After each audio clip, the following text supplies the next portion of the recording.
O Parth, how can a person who knows that the soul is indestructible, eternal, unborn, and immutable kill anyone or cause anyone to kill? Everything has its proper utility, and a man who is situated in complete knowledge knows how and where to apply a thing for its proper utility. Similarly, violence also has its utility, and how to apply violence rests with the person in knowledge. Although the justice of the peace awards capital punishment to a person condemned for murder, the justice of the peace cannot be blamed because he orders violence to another person according to the codes of justice. In Manu Samhita, the law book for mankind, it is supported that a murderer should be condemned to death so that in his next life he will not have to suffer for the great sin he has committed. Therefore, the king's punishment of hanging a murderer is actually beneficial.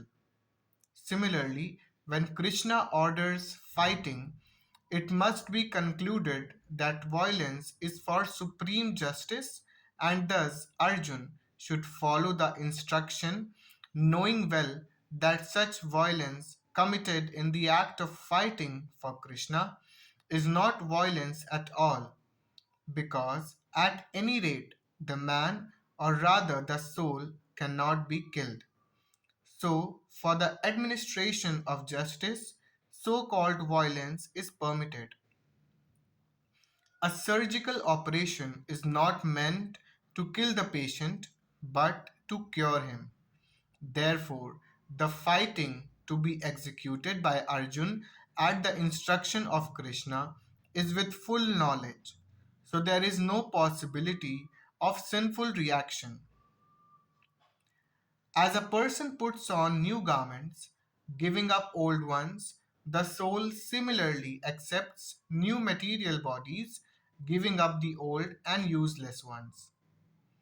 Change of body by the atomic individual soul is an accepted fact. Even the modern scientists who do not believe in the existence of soul but at the same time cannot explain the source of energy from the heart have to accept continuous changes of body which appear from childhood to boyhood and from boyhood to youth and again from youth to old age. From old age, the change is transferred to another body. Transference of the atomic individual soul to another body is made possible by the grace of the super soul. The super soul fulfills the desire of the atomic soul as one friend fulfills the desire of another.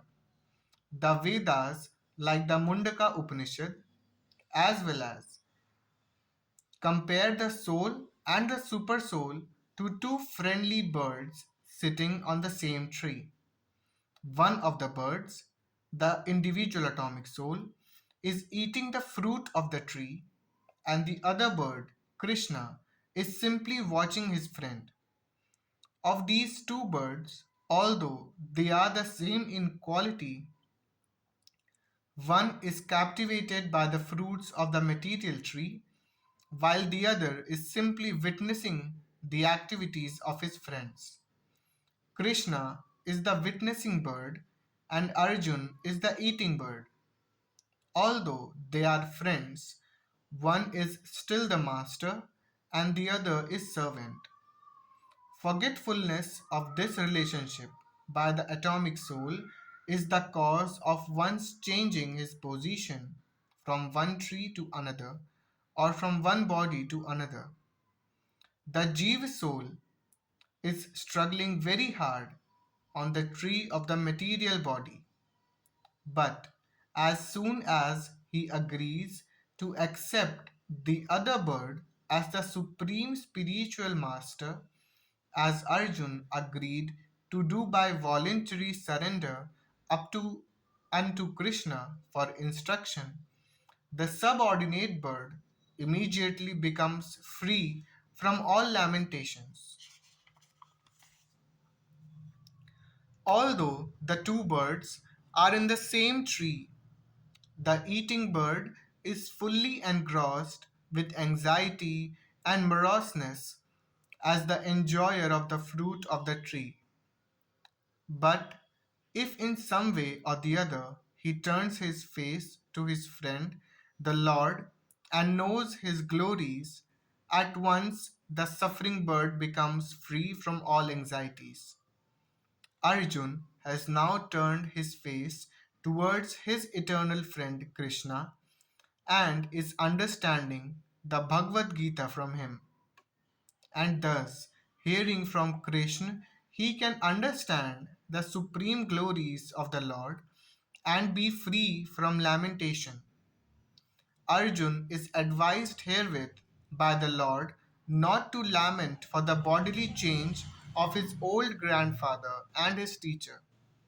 He should rather be happy to kill their bodies in the righteous fight so that they may be cleansed at once of all reactions from various bodily activities.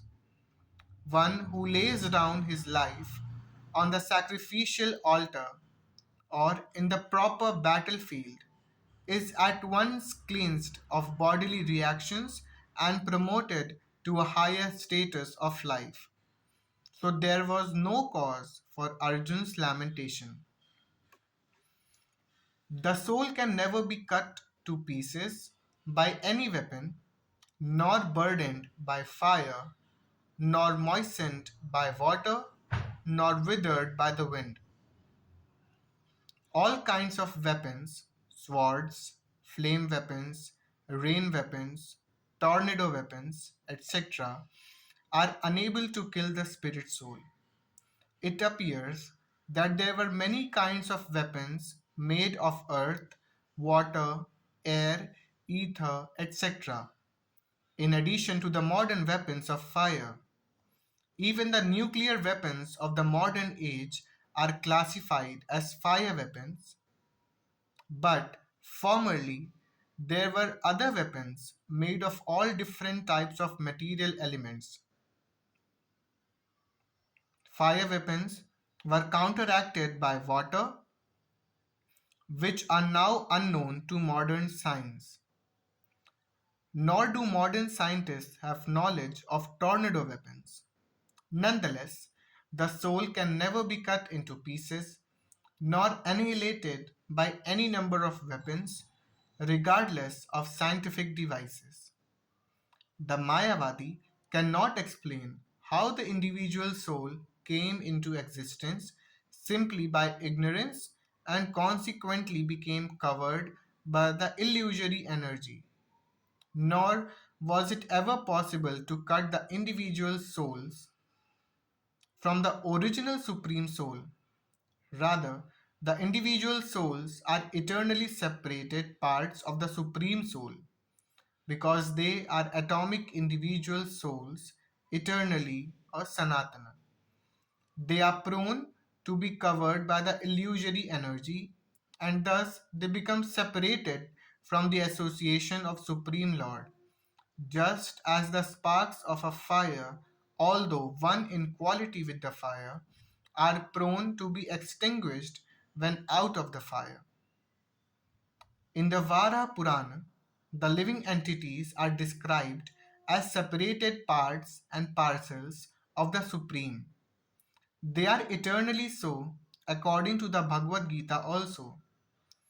So, even after being liberated from illusion, the living entity remains a separate identity, as is evident from the teachings of Lord to Arjun.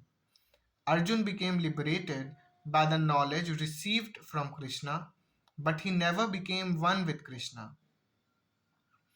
This individual soul is unbreakable and insoluble and can be neither burned nor dried. He is everlasting, present everywhere, unchangeable, immovable, and eternally the same. All these qualifications of the atomic soul definitely prove that the individual soul is eternally the atomic particle of the spirit whole, and he remains the same atom eternally without change.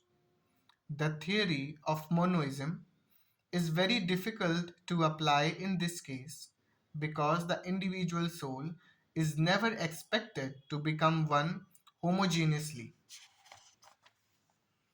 After liberation from material contamination, the atomic soul may prefer to remain as a spiritual spark in the effulgent rays of the Supreme Personality of Godhead.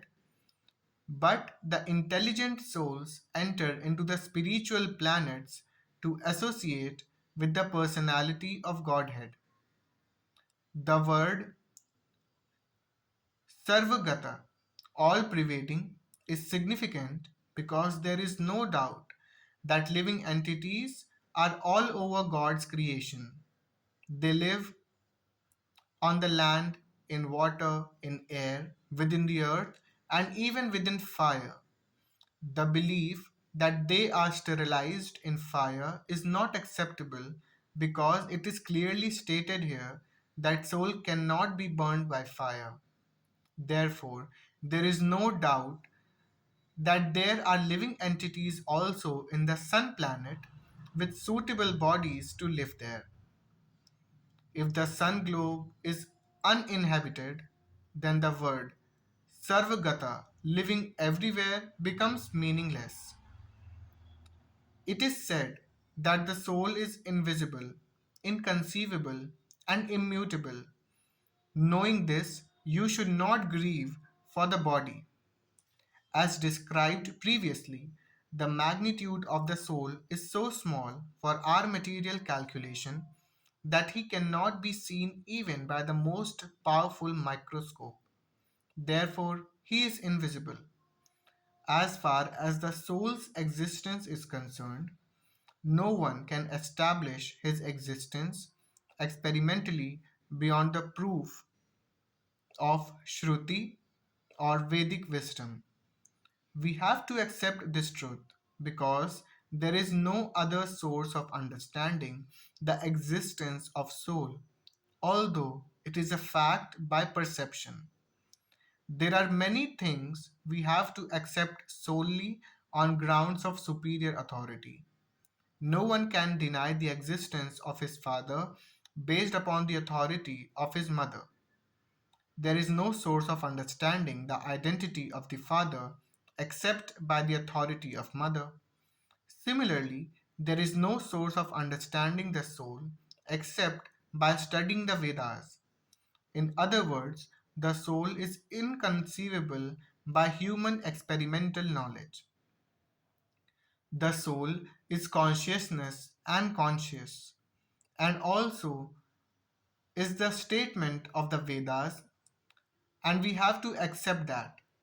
Unlike the bodily changes, there is no change in the soul. As eternally unchangeable, the soul remains atomic in comparison to the infinite Supreme Soul. The Supreme Soul is infinite, and the atomic soul is infinitely small. Therefore, the infinitesimal soul, being unchangeable, can never become equal to the infinite soul or the Supreme Personality of Godhead. This concept is repeated in the Vedas in different ways, just to confirm the stability of the conception of soul. Repetition of something is necessary in order that we understand the matter thoroughly without error. If, however, you think that the soul or the symptoms of life will always be born and die forever, you still have no reason to lament, O mighty armed. There is always a class of philosophers, almost akin to the Buddhist, who do not believe in the separate existence of the soul beyond the body. When Lord Krishna spoke the Bhagavad Gita, it appears that such philosophers existed and they were known as Lokayatikas and Vaibhashikas. Such philosophers maintain that life symptoms that take place at a certain mature condition of material combination. The material, the modern material scientists and materialist philosophers also think similarly. According to them, the body is a combination of physical elements, and at a certain stage, the life symptoms develop by interaction of the physical and chemical elements. The science of anthropology is based on this philosophy. Currently, many pseudo religions, now becoming fashionable in America, are also adhering to this philosophy, as are the nihilistic, non devotional Buddhist sects. Even if Arjun did not believe in the existence of the soul, as the Vaibhashika philosophy, there would still have been no cause for lamentation. No one laments the loss of a certain bulk of chemicals and stops discharging his prescribed duty. On the other hand, in modern science and scientific warfare, so many tons of chemicals are wasted for achieving victory over the enemy. According to the Vaibhashika philosophy, the so called soul or Atma vanishes along with the deterioration of the body. So, in any case, whether Arjun accepted the Vedic conclusion that there is an atomic soul or he did not believe in the existence of the soul, he had no reason to lament. According to this theory, since there are so many living entities generating out of matter every moment, and so many of them are being vanquished every moment, there is no need to grieve for such incidents. If there were no rebirth for the soul, Arjun had no reason to be afraid of being affected by sinful reactions due to his killing his grandfather and teacher. But at the same time, Krishna sarcastically addressed Arjun as Mahabahu, mighty armed, because he at least did not accept the theory of Vaibhashikas, which leaves aside the Vedic wisdom. As a Kshatriya, Arjun belonged to the Vedic culture, and it behooved him to continue to follow its principles. One who has taken his birth is sure to die, and after death, one is sure to take rebirth again. Therefore, in the unavoidable discharge of your duty, you should not lament. One has to take birth according to one's activities of life, and after finishing one term of activities, one has to die to take birth for the next. In this way, one is going through one cycle of birth and death after another, without liberation. This cycle of birth and death does not, however, support unnecessary murder, slaughter, and war, but at the same time, violence and war are inevitable factors in human society for keeping law and order. The battle of Kurukshetra, being the will of the Supreme, was an inevitable event, and to fight for the right cause is the duty of a Kshatriya. Why should he be afraid of or aggrieved at death of his relatives, since he was discharging his proper duty? He did not deserve to break the law, thereby becoming subjected to the reactions of sinful acts of which he was so afraid.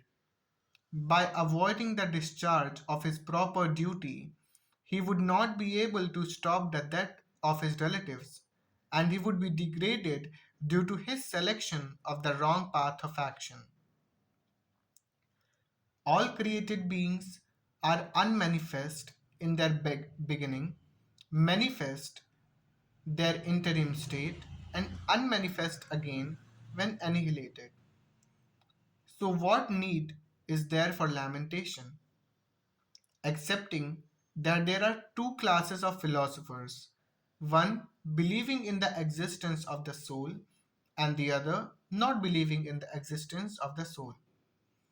There is no cause for lamentation in either case.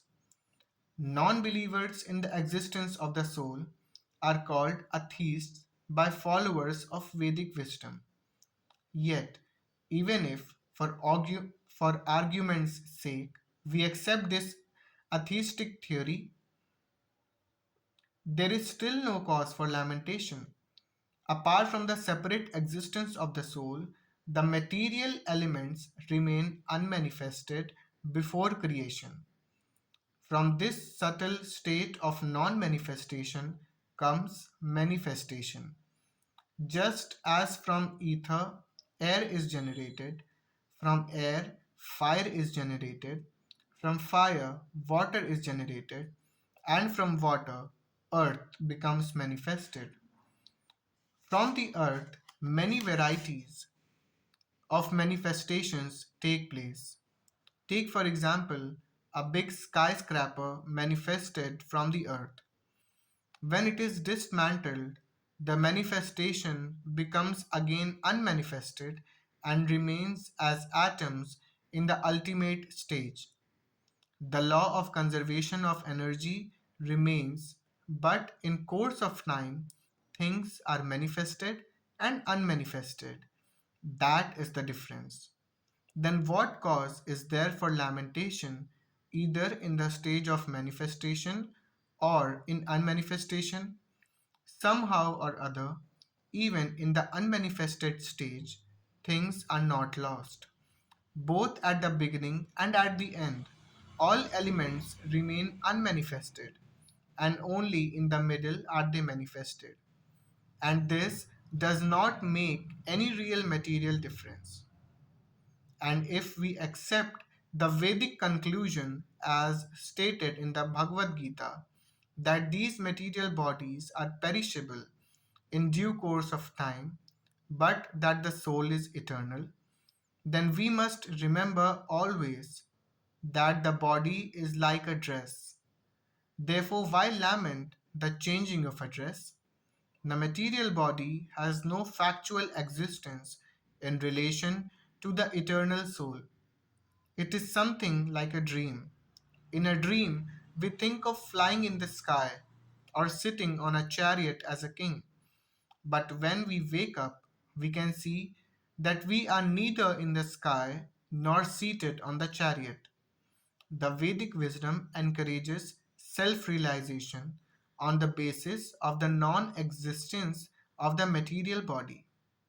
Therefore, in either case, whether one believes in the existence of the soul or one does not believe in the existence of the soul, there is no cause for lamentation for loss of body.